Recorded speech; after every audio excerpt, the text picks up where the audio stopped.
Hi hello नमस्कार, कसं आहे सगळे? तर गुड मॉर्निंग, श्री स्वामी समर्थ. आणि व्हिडिओ आवडला असेल नक्की लाईक करा. ब्लॉग आहे कालचा, तर चला भेटू ब्लॉगमध्ये. बाय. आणि आत्ता आम्ही आलो फिरून. तर हल्ली रोज ठरवले की 5 ते 6 व्यवस्थित म्हणजे मस्तपैकी असं फिरून यायचं. इत्यादीचे आमच्या वाडीतनं जे काही 2 रोड आहेत त्या दोन्ही रोडला आम्ही फिरतो. मुलं असतात त्यामुळे फास्ट चालायला मिळत नाही. आणि काय होतं की रेग्युलर गेलो फिरायला की जरा पायानं पण रेग्युलर चालायची सवय होते आणि ते आपल्या हार्टसाठी पण चांगलं आहे. सो तुम्ही पण रेग्युलर चालायला जात असाल तर ते चांगलंच आहे. नाही जात असाल तर रेग्युलर चालायला जा. आम्हाला पण 1-2 दिवस मला गेली तर ते पाय माझे दुखायला लागले. सो आता रेग्युलर जाते. वेळ काढून आता 6:30ला 6:30 पण 6:20ला गेलो होतो आणि 6:45ला आलो फिरून. कशाला पण मुलं होती आणि काळोख झाला आहे. सो गावात म्हटलं की वाटेत कुठे स्मशानभूमी असतात, एखादी जागा बरी नसते आणि याचा मुलांना होऊ नये त्रास म्हणून आम्ही त्याचा मुलांना त्रास होऊ नये म्हणून आम्ही मग लवकरच आलो. आणि पाहुणे पण आले होते त्यामुळे उशीर झाला. लगेच पाहुणे आल्यावर घरातनं कसं बाहेर पडणार. त्यामुळे आम्ही उशिरा बाहेर पडलो. आणि उद्या मात्र आम्ही लगेच 5 वाजता जाणार आहोत फिरायला. आणि जाऊबाईंचा गॅस संपला त्यामुळे ते चुलीवर जेवण करतात. चुलीवर जेवण करण्याची सवय नसल्याने वेळ लागतो. छोटी मुलं आहेत त्यामुळे त्यांना सांभाळून चुलीवर जेवण करायला जमत नाही. त्यामुळे पण उशीर होतो. पण आम्ही आता रेग्युलर फिरायला जाणार आहोत. माझ्या बॅकग्राऊंडचा जो काही आवाज येतो कारण घरात जॉईंट फॅमिली असल्यामुळे आवाज येतो तो समजून घ्या. आणि व्हिडिओ काढण्याचा एक उद्देश म्हणजे लाँग व्हिडिओ करायचा होता. 2 दिवस मी लाँग व्हिडिओ शेअर केला नाही तुमच्याशी. आणि कारण मला शॉर्ट व्हिडिओ करायचे होते. वॉच टाईम आणि व्ह्यूज खूप कमी झाले होते. पण सध्या ग्रो आहे त्यामुळे मी सध्या बनवले दोन्ही गोष्टी. आज म्हटलं लाँग व्हिडिओ बनवूया. आणि व्हिडिओ अगदी मला सांगायचं की जे लोक थंबनेल जे काही लावतात त्या थंबनेलमध्ये 15-15 मिनटं किंवा 8 मिनटाचा व्हिडिओ असतो आणि त्यात फक्त 1.5, 2.5, 3, 3.5 मिनटाच्याच व्हिडिओमध्ये जे काही घेण्यासारखं असतं. पण असो, प्रत्येकाची बोलण्याची शैली वेगवेगळी असते.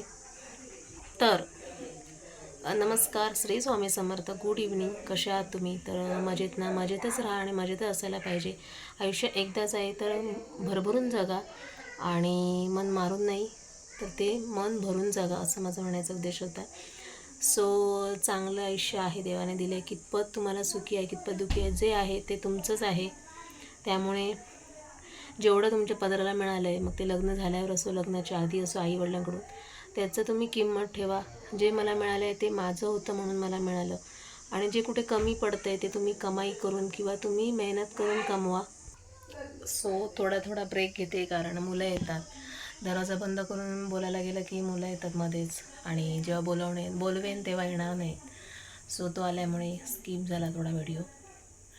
तर व्हिडिओ आवडल्यास नक्की लाईक, शेअर, सबस्क्राईब, कमेंट करा.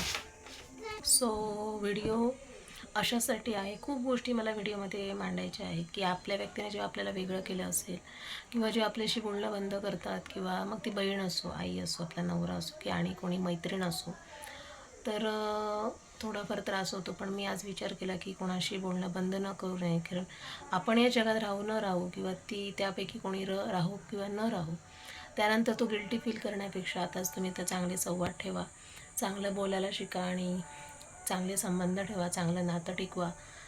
नवऱ्याशी काही मी 1-2 दिवस बोलायच्या आधी राहू शकत नाही जास्तीत जास्त. त्यामुळे आमच्यात बोलणं असं होत नाही. कारण सकाळी मिस्टर गेले कामाला की रात्री डायरेक्ट 8-9 वाजता येतात. आणि सध्या यूट्यूबवरचं काम चालू आहे. त्यामुळे जास्त कोणाला कॉन्टॅक्ट करता येत नाही, इवन माझ्या आईला पण.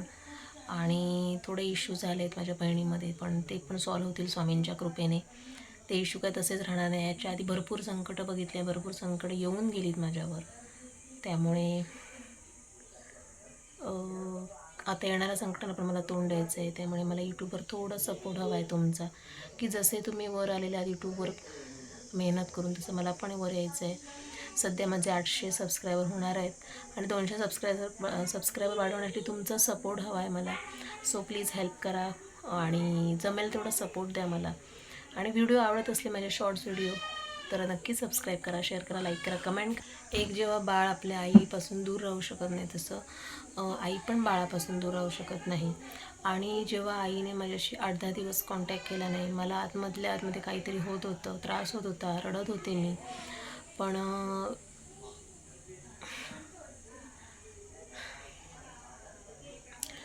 पण काय म्हणतात एक तर तेव्हा काहीतरी तो वेळ असतो आपल्या आईपासून काहीतरी आपण जेव्हा एखादी चूक घडते किंवा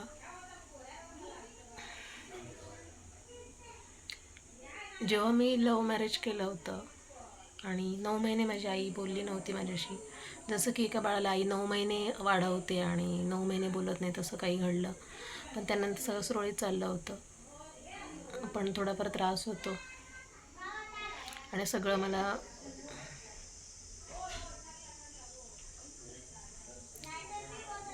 व्हिडिओमध्ये खूप मला काही सांगायचं असतं पण वेळ मिळत नाही मला. जशी आमची परिस्थिती स्ट्रगलमधून आली, जसं माझ्या लग्नाला 10 वर्ष आली, माझी 2 मुलं आहेत, ज्या स्ट्रगलमधून आम्ही एवढेपर्यंत उंच आलो आणि तसंच पुढे मला माझ्या मुलांना शिकून चांगलं करायचं आहे आणि मिस्टरांना पण थोडा हेल्प राहावी आणि थोडा संसाराला हातभार लागावा म्हणून माझे पण थोडे प्रयत्न आहेत, कारण मी मुलांना टाकून कुठे बाहेर जॉबला जाऊ शकत नाही. म्हणून माझा हा खूप प्रयत्न चालू आहे की काहीतरी करून दाखवावं, घरी बसून काहीतरी करू शकतो आपण, असंच मला करायचं आहे की जेणेकरून थोडा हातभार मिळेल मुलांना पण, मुलांच्या शिक्षणासाठी, मिस्टरांना आणि घराला पण. कारण हाऊसवाईफ एखादी काय करू शकते घरात बसून, कारण इथे रोजगारासाठी काहीच साधन नाही आहे जे घरात आपण आणून काम करू शकतो. तर म्हटलं यूट्यूब माध्यमातून करूया, कारण मी BCom झालेली मुलगी घरात बसून आज फक्त मुलांना सांभाळते, घरचं काम करते सगळं, पण त्या कामांना झिरो असते किंमत.